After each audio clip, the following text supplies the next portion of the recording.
A través de l'adoctrinament sentimental, el pensament fred de la postguerra ha intentat apropiar-se d'un futur que no li correspon, manllevant-lo als seus legítims propietaris, que no són altres que els homes que vindran. Aquests estan nets de culpa encara i no seria just intentar-los fer pagar per avançat.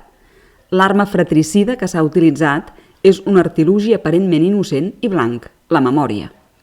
Les parteres de la memòria es resisteixen a tot naixement. Són com el nen que instintivament gelós desconfia de l'arribada d'un altre nen, però no tenen prou força per aturar la vida que ve. La retenció del pensar no pot congelar la història i la prova d'això és que si es pogués fer ja hauria passat.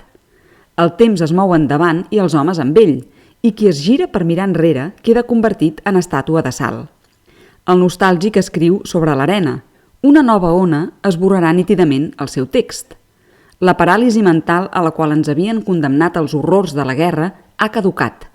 Cada vegada és més difícil d'impregnar amb la sentimentalitat antiga els que van arribant, i això no significa que estiguin insensibilitzats o que es prepari de nou l'hecatombe final, sinó que certes emocions d'època ja no corresponen als cors novells. Per fer que aflorin amb naturalitat s'han de forçar. En un moment donat, a causa precisament del mateix vent que l'arrossega i que anomenarem progrés, l'àngel de la història s'acaba girant.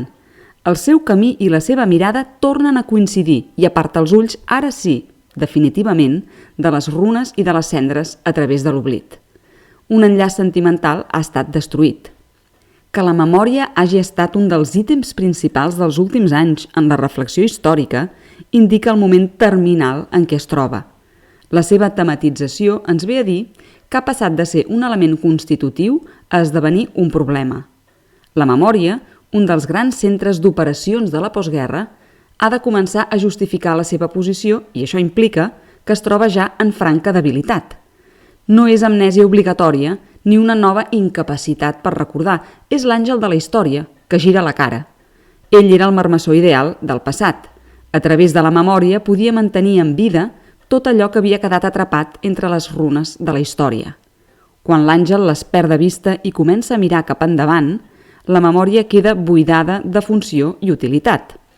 El final de la postguerra europea, al qual assistim impunement, no coincideix amb una data, un acte polític, un esdeveniment o una decisió col·lectiva, sinó amb la caiguda d'ulls de l'àngel custodi de la memòria. El conservador del passat ha estat traït pel seu animal alat de companyia.